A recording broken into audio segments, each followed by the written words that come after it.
India की सफलता ने भारत को दुनिया की सबसे बड़ी डिजिटल पेमेंट इकोनॉमी बना दिया है। कल्पना कीजिए, ना इंटरनेट, ना क्यूआर कोड, फिर भी आपका यूपीआई पेमेंट कुछ ही सेकंड में पूरा हो जाए। एनपीसीआई ऐसी ही तकनीक पर काम कर रहा है। देखिए हमारी खास रिपोर्ट। डिजिटल इंडिया यानी सबको अवसर, सबको सुविधा, सबकी भागीदारी। डिजिटल इंडिया यानी समय, श्रम और धन की बचत।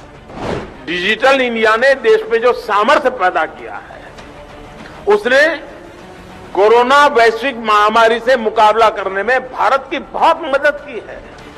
आप कल्पना कर सकते हैं कि अगर डिजिटल इंडिया अभियान नहीं होता तो 100 साल में आई ये सबसे बड़े संकट के समय देश में हम क्या कर पाते।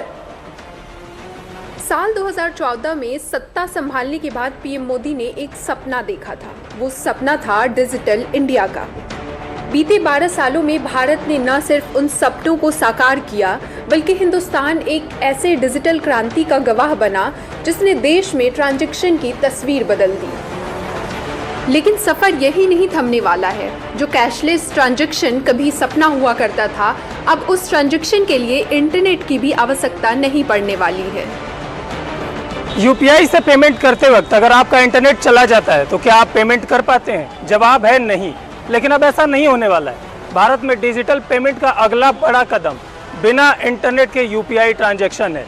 मेट्रो, फ्लाइट या फिर ट्रेन या फिर कोई भी ऐसी जगह जहां पर नेटवर्क नहीं रहता है और यूपीआई पेमेंट करने में दिक्कत आती है, तो अब वो दिक्कत नहीं आने वाली है, क्योंकि एनपीसीआई एक ऐसी तकनीक पे काम कर रहा है जिससे बिना इंटरनेट के भी यूपीआई ट्रांजैक्शन पॉसिबल हो सकेगा। एनपीसीआई ने ऐलान किया है कि वो ऐसी नई तकनीक पर काम कर रहे हैं जिससे बिना इंटरनेट के भी दुकानों, फ्लाइट और अंडरग्राउंड मेट्रो में यूपीआई पेमेंट किया जा सकेगा।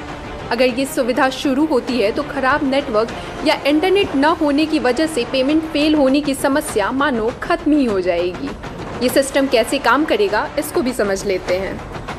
ये नया फीचर नियर फील्ड कम्युनिकेशन पर बेस्ड होगा। क्यूआर कोड स्कैन करने की भी जरूरत नहीं पड़ेगी।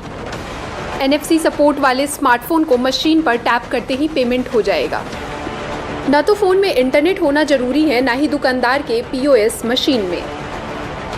कई बार फ्लाइट के अंदर या अंडरग्राउंड मेट्रो में इंटरनेट नहीं चलता है। ऐसे में डिजिटल पेमेंट करना मुश्किल हो जाता है।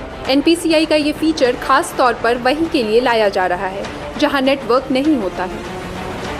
फ्लाइट के दौरान खाना खरीदना हो या मेट्रो स्टेशन पर पेमेंट करना हो, इंटरनेट न होने पर भी यूपीआई से पेमेंट किया जा सकेगा।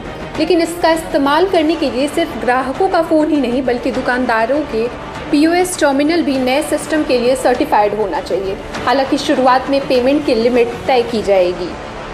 शुरुआत में इससे एक बार में 2000 रुपये तक का भुगतान किया जा सकेगा। यूजर को इंटरनेट रहने के दौरान अपने यूपीआई लाइट वॉलेट में पैसे लोड करने होंगे। यूपीआई लाइट वॉलेट में बिना इंटरनेट के भुगतान किया जा सकेगा। यूजर्स को हमेशा यूपीआई पिन डालने की भी जरूरत नहीं होगी। हालांकि अभी ये फीचर ट्रायल मोड में है और अभी आम लोगों के लिए उपलब्ध नहीं है। एनपीसीआई की ओर से इसकी आधिकारिक लॉन्च डेट का भी ऐलान नहीं किया गया है। एक बात तो तय है कि ये सुविधा जब भी शुरू होगी, यूपीआई पहले से कहीं ज़्यादा सुविधाजनक हो जाएगी।